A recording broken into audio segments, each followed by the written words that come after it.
សួស្តីអ្នកទាំងអស់គ្នាអញ្ចឹងថ្ងៃនេះខ្ញុំនឹងមកបង្ហាញអ្នកទាំងអស់គ្នាពីរបៀបប្រើប្រាស់ DHCP reagent សម្រាប់ប្រើប្រាស់ទៅការចាប់ IP address ទៅកាន់ network អញ្ចឹងដំបូងយើងត្រូវតែមាន install DHCP server សិនដោយយើងអាច install បានដោយប្រើ command line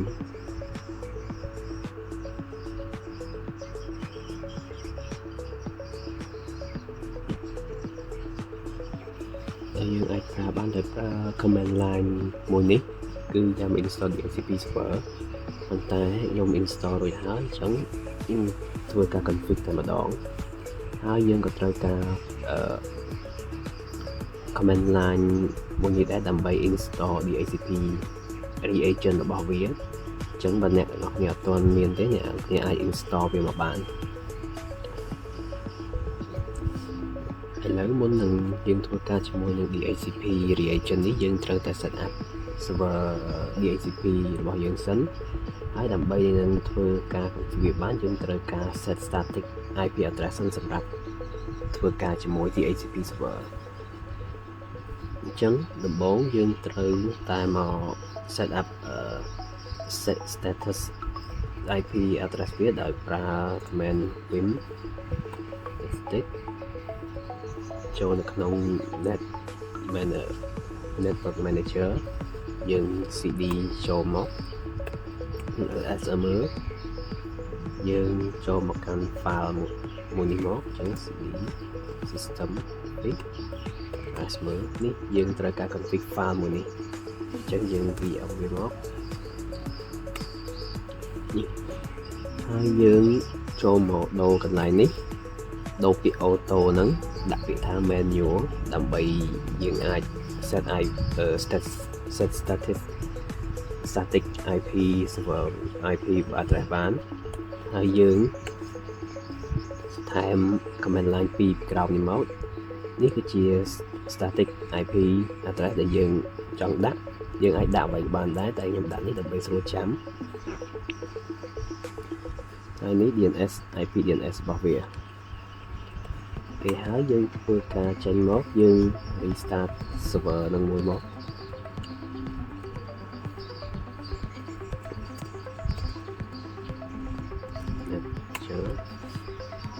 យើងបាន restart រួចហើយបន្តមកទៀតយើងទៅធ្វើការជាមួយនឹង DHCP server ម្ដងយើងចូលមកកាន់ file DHCP server មកនៅក្នុង stick DHCP ហើយយើងចូលមកកាន់នេះ file config នេះមកអញ្ចឹងយើង VM មក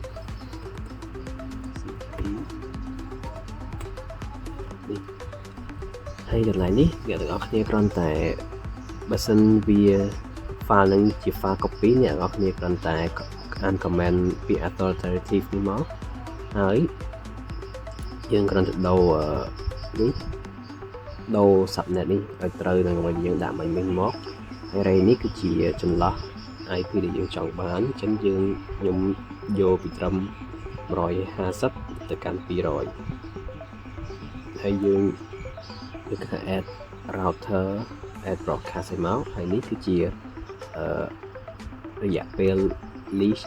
និងរយៈពេលពេញ list ដែលយើងបាន set ឲ្យវាចឹងពេលដែលធ្វើទាំងរួចហើយយើងអ្នកគ្នាអាច save file នឹងចេញមកក្រៅមកហើយធ្វើការ restart ទៅកាន់ DHCP នឹងមួយមក DHCP បើសិនវាអត់ចេញ error ទេមានន័យថាអ្នកគ្នាបាន config អីត្រឹមត្រូវរួចហើយបន្ទាប់ពីយើងធ្វើការ config DHCP server ហើយយើង check វាហើយយើងអាចមកមើលតើថា IP static IP address យើងមិនហ្នឹងបាន set បានសម្រេចអត់ចឹងយើងអាចចូលមក check បាននៃ command IP A ដើម្បី check address របស់វានេះយើងនឹងឃើញstatus IP address ដែលយើងបាន set តែមិញនៅទីនេះតម្លៃយើងបាន set មិញហ្នឹងបន្ទាប់ពីហ្នឹងហើយយើងទៅធ្វើការ config ជាមួយនឹងDHCP reagent របស់វាម្ដងអញ្ចឹងយើងត្រូវចូលមកកាន់ cd system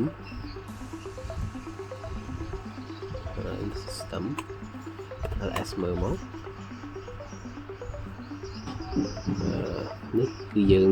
មកយកមក config ទៅលើ file មួយនេះអញ្ចឹងយើងយក វាមក dhcp relay server ហើយយើងចូលមកកាន់នេះកន្លែង server នេះមកយើង insert ហើយយើងដាក់ទៅកាន់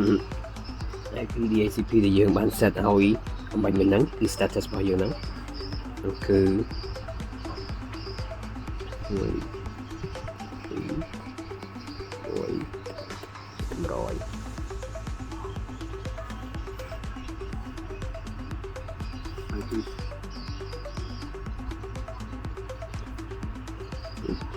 ពេលហើយយើងចេញមកវិញមកយើងធ្វើការ restart system មួយមក system control restart DHCP server វាបានសម្រេចហើយពេលហើយពេលដែលហើយអស់យើងត្រូវការ reset នៃ daemon reload វាមួយអញ្ចឹងអ្នកនរគ្នាអាចនេះវាយ comment មួយនេះមកហើយនេះពេលវា reload ហើយអ្នកនរគ្នាអាចធ្វើ test បានថាចង់ដឹងថា relay engine របស់យើងដំណើរការឬអត់បន្ទាប់ពីយើងធ្វើរួចហើយដើម្បីធ្វើការ test វាយើងអាចចូលមកកាន់ network connection របស់យើងមកយើងចូលមកកាន់ប្រព័ន្ធអ៊ីនធឺណិតរបស់អ្នកប្រើបើអ្នកប្រើអ៊ីនធឺណិតអ្នកអាច test លើអ៊ីនធឺណិតបានតែខ្ញុំប្រើ Wi-Fi អញ្ចឹងចូលមកកាន់ property មក IPv4 ហើយយើងបើកទៅលើនេះដើម្បីឲ្យវាចាប់ IP address automatic ដែលយើងបាន set ឲ្យមិញហ្នឹងអូខេមកដល់ពេលហើយយើងធ្វើការចូលមកកាន់ CMD មកហើយយើងអាចឆែកបានដោយប្រើ IP config យើង slash or release ដើម្បីឲ្យវាចាប់ IP ថ្មី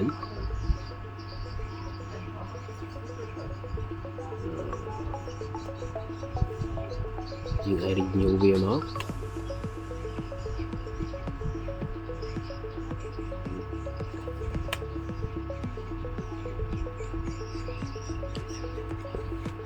ហើយបន្ទាប់មកយើងអាច check វាបានដោយប្រើ IP config /or នេះយើងនឹងឃើញអ្វីៗដែលយើងបាន set នៅក្នុង firmware របស់យើងមិញហ្នឹងទាំង default gateway subnet mask ហើយនេះជា IP address ដែលយើងបាន set ឲ្យវាចាប់អំបញ្ញមិញហ្នឹងនោះយើងបានធ្វើឲ្យវាដំណើរការនៅលើ Linux system របស់យើងហើយអូខេឥឡូវយើងមកដំឡើង DHCP relay agent នៅលើ Windows Server ម្ដងអញ្ចឹងដើម្បីដំឡើងបានដំបូងយើងត្រូវមក set up DHCP server សិនយើងអាចចូលមកកន្លែង manage នេះមកហើយយើងចូលមកកន្លែង row server នេះយើងមក THCP នេះមកចុច next ហើយ scroll នេះមក from install វាហើយឲ្យវាដំឡើងនៃ DHCP server មកក្នុង Windows Server របស់យើងមកបន្ទាប់ពីដំឡើងហើយយើងបិទវាមកយើងចូលមក tool នេះចូលមក DHCP នេះមកបើកមកចូល IPv4 new scope next ហើយយើងដាក់ឈ្មោះនៃ scope របស់យើងមកដាក់ vmnet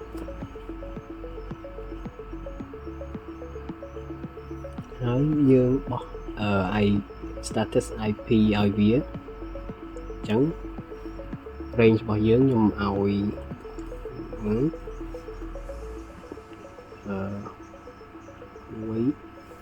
100ឲ្យ150ចុះ ហើយទៅដល់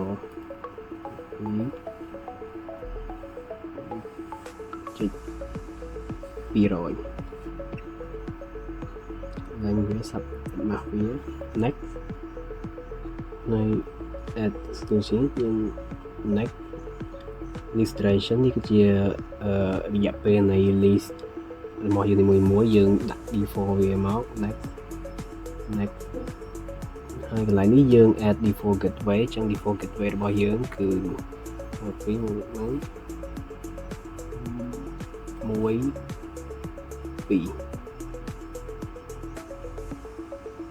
add តមក next ទៀតមក default gateway យើង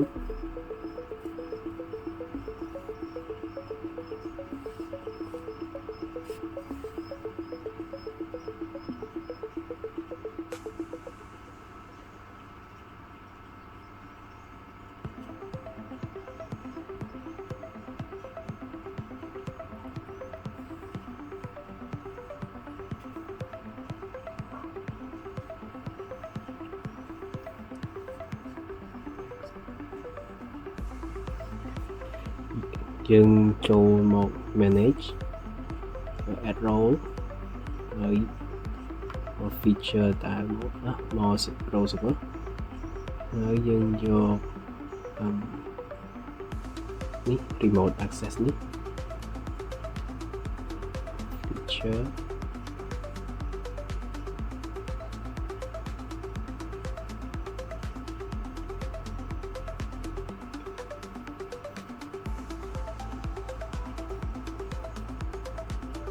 ហើយមកដល់ box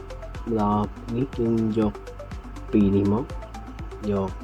ខាងលើនេះ add feature routing next install ហើយយើង close វាពេលវា install ហើយយើង close វាមកហើយយើងចូលមក tool routing remote access ហើយយើងលើកវាមកយើងយក config and enable routing remote access next ហើយយើងយកខាងក្រោមនេះយើងធ្វើការ custom config វា LAN routing finish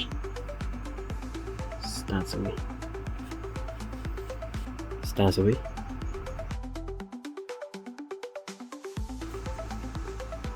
ពេលហើយយើងចូលមក IPv4 មកចូលមក general យើងយក new routing protocol នេះយើងស្លេចយក relay agent មកអូខេ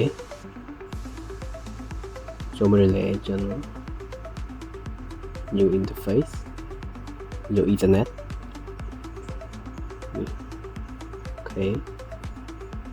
ហើយយើងចូលមកនេះដែរមកយើងចូលមក property ហើយយើងដាក់ DHCP IP status ដែលយើងបាន set up ដំបូងហ្នឹង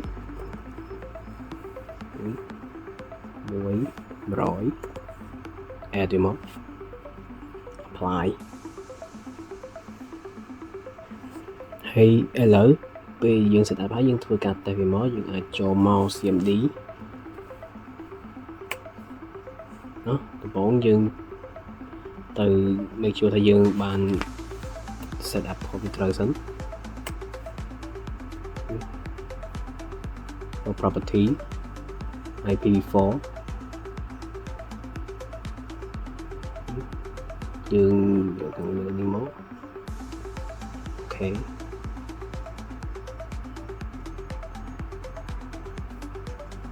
យើងចូល CMD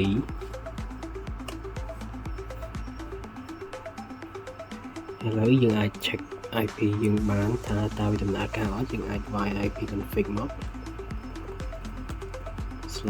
/all នេះយើងបានឃើញវាដំណើរការគឺវាចាប់ទៅកាន់ IP ដែលយើងបាន set up នៃ agent relay មិនហ្នឹងទាំង subnet ទាំង default gateway ហើយទាំង IP address របស់យើង